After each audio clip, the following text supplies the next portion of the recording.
Support comes from Antioch University, celebrating 5 decades of transformative education, pioneering research, and community impact in Seattle with a 50th anniversary reception Tuesday, October 21st. RSVPs available at event.antioch.edu/NPR.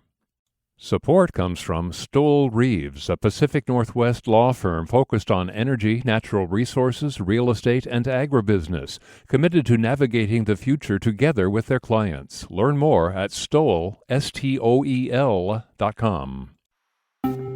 Artificial intelligence comes with real downsides.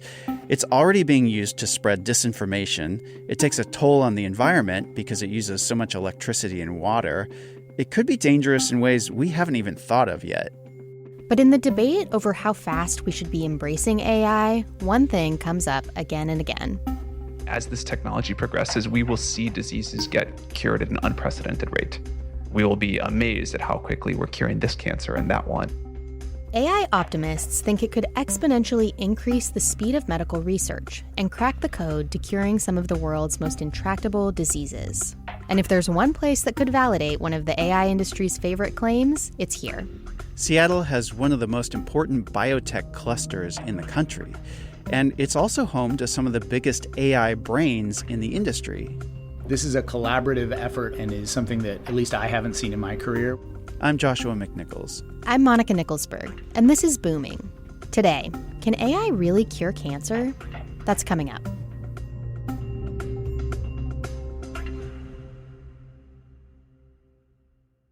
What is it you think you've got? I don't think. I know. You found the cure for cancer, and all you can say is, I know? Monica, cancer is something that's touched pretty much everyone's life, everywhere in some way. And I know here in Seattle, a lot of smart people have been working on cures for decades. You know, Seattle is a major biotech hub. Tens of thousands of people here work in the industry. We've got Fred Hutch, the Allen Institute, major research hospitals. Yeah, and scientists here just won the Nobel Prize for their work unlocking this key to understanding autoimmune diseases. Yeah, congratulations to them, right? Congrats. So Seattle's really important for biotech. That's well established. But there's also something new happening. So tell me what you found out. Yeah, so we've got all these life sciences institutes, and we're also this major tech hub with companies like Microsoft and Amazon, and they're really at the cutting edge of AI. These two industries are now coming together to fight cancer. This feels like a really big deal. I think it is a big deal. The head of the project was just named one of Time's 100 most influential people in AI. We're going to hear from him in just a little bit. And it's really the first time that this kind of product has been unleashed to tackle a disease of this magnitude. Yeah, I've been hearing for so long that generative AI will do all these big things, like it'll solve climate change, it'll prevent forest fires, it'll cure cancer. But this isn't just talk this time. So what exactly are they doing? Yes, there have been a lot of big claims, so it was interesting to see a real story of something happening on the ground. So Fred Hutchinson Cancer Center is spearheading this project, and they're known all over the world for being a real leader in cancer research. So Fred Hutch brought in these 3 other cancer centers. These are some of the heavyweights that you are probably familiar with in the field. Dana-Farber from Boston, Memorial Sloan Kettering in New York, and Johns Hopkins in Baltimore. They're partnering with a bunch of tech companies to build something new, and they call it the Cancer AI Alliance, or KUOW. It launched a year ago with $40 million in funding and a lot of donated expertise from these tech companies, and they just released their first product. It's an AI platform that was designed specifically for this goal, this project. Okay, so what does that mean? I'm going to take a guess here. Is it like a chat bot, like ChatGPT, where a scientist can type in a research hypothesis and the chat bot will look at the data and tell you if it's right or something? You're on the right track. There's part of it that's like that. It does a lot of things that are a little bit too technical and complicated to get into here. But the big innovation is it allows research to be done that wasn't possible before because of the way medical records are regulated. We know that AI needs a lot of data to work. But medical data is really private. It's protected by laws like HIPAA, and that makes it hard to share data in the healthcare space. KUOW solves that with a technology that's called federated learning. Federated learning. Okay, what the heck is that? I know. The name is not great. I also don't think that the Cancer AI Alliance platform is particularly catchy, but you can tell these are scientists, not marketers. So even though federated learning sounds boring, it's actually pretty cool. I like to think of it like an octopus. An octopus has a main centralized brain, its head, but it also has mini brains in each of its tentacles. And that's how this KUOW platform works. It sends its tentacles out to Johns Hopkins or Dana-Farber, where it can study the locally stored data and then bring back what it learns, leaving all that personal information behind. Jeff Leake is the head of the project at Fred Hutch. You send code to the data instead of data to the code. Okay, sending code to the data instead of data to the code. So the data is staying in its silo. The data is staying put. But you send like a little program into that silo to do work there and then come back out. Exactly. Jeff said that federated learning means for the first time, researchers can use AI to study 1 million patient records at once, instead of just the records stored locally at an individual cancer center. Okay, this sounds like a really big task. And I know from, personally experimenting with AI that these generative AI models do better with small tasks than huge tasks. Like, I know there's AI out there that will help you write a novel, but it's not like you can just tell AI, write me a novel, and it's going to, suddenly give you something that's put together. It's going to be a mess. It needs a lot of hand-holding, at least today. So is this coalition breaking down the research into smaller problems, or is it just setting the AI loose to follow whatever direction it chooses? It's starting with smaller problems. It's launching with 8 initial projects, 2 from each cancer center that's participating. Jeff gave an immunotherapy initiative as one example. One of the things that's so challenging about immunotherapies is for some people they work incredibly well and they almost cure your cancer. For other people, they don't work as well, and we don't know exactly why for some of those cases. So immunotherapy is a type of treatment that uses a patient's own immune system to fight cancer cells. This is an area where the Seattle biotech industry is a real pioneer. We saw that with our Nobel Prize winners. But immunotherapy is still pretty new, so there's not a ton of data for AI to learn from. If you only look at the data from one cancer center, it's not enough to really get a good predictive model for what's going to happen in the general population. And so having something like KUOW where people can look across multiple cancer centers to try to build these predictive models is really exciting. Okay, so it's like the scale of the data here that's the difference. Yeah. There's a lot more of it, so you can get better research results.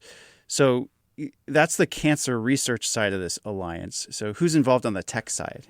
It's kind of a who's who of big tech and AI companies. Microsoft, Amazon, Google, NVIDIA, and others, they donated their technology and expertise to the project. And we've seen in the past when the tech industry backs a healthcare initiative, it can lead to really big innovations. Oh, yeah. You mentioned the recent Nobel Prize winner. Didn't she come from a local tech-backed biotech startup or something? Yeah, it's a perfect example of this. Mary Brunkow worked at Darwin Molecular for years. It was a startup that was backed by Microsoft's co-founders. And it's no coincidence that the event where the KUOW platform was launched was sponsored by Madrona, which, as you know, is the big venture capital firm here that's backed Amazon, Redfin, lots of big tech companies. Yeah, they made a lot of money. Yeah. Microsoft money also made it possible for Paul Allen to start the Allen Institute for AI here, and that's part of the Fred Hutch initiative too. Jeff showed me another project that's part of the KUOW platform that was created with the Allen Institute. A cancer researcher can ask a question that they care about. In this case, we're asking a question about targeted therapies for lung cancer. He showed me how this works. You just type out the question in plain English in a chat window, kind of the ChatGPT element that you were talking about earlier. And then the AI starts spitting out code that then gets reviewed by a biostatistician at Fred Hutch and then sent out to the individual cancer centers. This is a way to reason across the data of all the different cancer centers very rapidly and to put tools in the hands of physicians that enable them to ask questions in plain language and then calculate that across 1 million patients.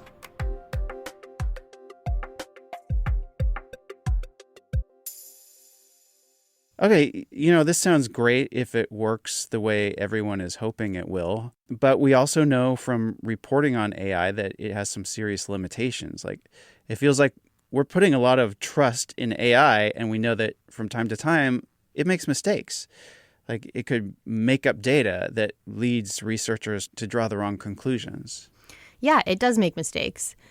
In Kaya's case, Fred Hutch has humans reviewing all of the code that gets sent out to the cancer centers. They really want to keep a tight grip on these tools. But I actually think there's a more difficult problem to solve here. What's that? Well, AI is only as good as the data that it's trained on, and there are gaps in the data that's available. There are whole groups who don't have access to healthcare or who choose not to go to the doctor because they've had bad experiences. One example, it's pretty well documented that people in larger bodies and people of color have their symptoms dismissed more often than others. And that can mean that there's less information from those groups being collected to train AI models, which would make the answers that you get back less useful or less complete. I mean, it could even skew the results toward treatments that don't work as well for certain groups. Yeah. I mean, we've seen how this can end up problematic before, like when police used facial recognition to identify criminals, and then people found that it was misidentifying people of color because it wasn't trained to distinguish them well enough. Yeah, all kinds of biases can get baked into the training data that we might not have predicted. My favorite example of this is years ago, there was this study trying to train AI to recognize cancerous moles. And what the AI learned is that rulers are malignant, as in like a ruler you would use in school, because the pictures of moles that had rulers next to them were more often cancerous. They're measuring the size. So things can go off the rails pretty easily here. This is something that I heard from Rachel Thomas. She's a researcher focused on natural language processing, data ethics, immunology, a bunch of stuff. The framing often of AI will cure cancer kind of treats it purely as like a data processing problem without acknowledging this is within a human system of how we even determine which data we collect, how we find new types of data to collect, new patient populations, new biomarkers. I think these discussions can be kind of reductive when they only focus on this is purely a technical problem. I talked to a lot of researchers at Fred Hutch using AI in various projects, not just Kaya, and this concern came up a lot. It's on their radar. So what do they think is the solution? Well, in Jeff's case, he's the first to acknowledge that this is a problem, and he said that Kaya is scalable. His hope is that as they add more hospitals and research centers, they can diversify their data. Okay, so we started this episode with this question, can AI cure cancer? So after all of your reporting, what do you think? Can it? Well, that slogan mostly comes from people who are selling AI. The scientists I talked to said it was a little bit oversimplified. Jeff said that you can't engineer a medical breakthrough. They're unpredictable by nature. I mean, take GLP-1s like Ozempic, for example. That drug was discovered by somebody researching Gila monsters, those giant swimming lizards. Jeff said that the only way to get a breakthrough is to increase the total amount of science that's being done, which he says AI can help with. What gets me excited is thinking about what is actually realistically possible. There are many places we know that we haven't fully optimized the way we care for patients. Even with just that kind of optimization, I think there's a huge potential impact on the lives of patients that we can have as we make these discoveries. Okay, so it sounds like Jeff isn't claiming this is going to solve cancer right away, but he's saying, this can make a difference in some patients' lives. There are real therapies out there that we may be able to improve in some way. But we don't know whether new cancer therapies are around the corner or a long way off, right? Yeah. But as you've been talking, I've been thinking through this bigger idea. Creative people often say that AI can't come up with big new ideas since it's trained only on things that people have already written or drawn or researched. It's just digesting old stuff and rearranging it. But a cure for cancer would be a big new idea. And I'm realizing that this cancer project is different because it's not trained on the whole internet, like many AI chatbots or all the books ever written even. It's being trained on a data set that's never been available before due to medical privacy laws. So it's seeing something humans have never seen before. So we can expect that the conclusions it draws could also be completely new. Yeah, I think so. I mean, ultimately, if we find a breakthrough cancer therapy, a cure, that's going to be discovered by a human. But what AI is enabling for the first time is for researchers to do that work way faster and with way more information than they've ever had before. Fascinating. Well, if this works out, it could make a difference for a lot of people. So I look forward to hearing more about it. Hey, before we go, we've got an exciting announcement. Booming is going to have our first live event. So join me and the Big Dig podcast to explore the future of Seattle's highways and hear from some experts making big decisions about what's next for our roads. This event will be on October 27th at 7 p.m. at the Central Library in downtown Seattle. It's free and it's filling up fast, so make sure you grab your free ticket soon. You can RSVP at kuow.org/events. Also, we're working on an upcoming episode about co-housing in Seattle, and we have a question for you. If you're a single renter, how do you connect with your neighbors? Email us your thoughts at booming@kuow.org, or you can leave us a voicemail at 206-221-7158. Special thanks to those of you who are donating to the show. We couldn't do it without you, so if you want to donate, go to kuow.org/booming. And I realize we're giving out a lot of URLs, but you can find those all in the show notes. Our producers are Lucy Suchek and Alec Cowan. Our editor is Carol Smith. I'm Monica Nicholsberg. I'm Joshua McNichols. And we'll see you next time.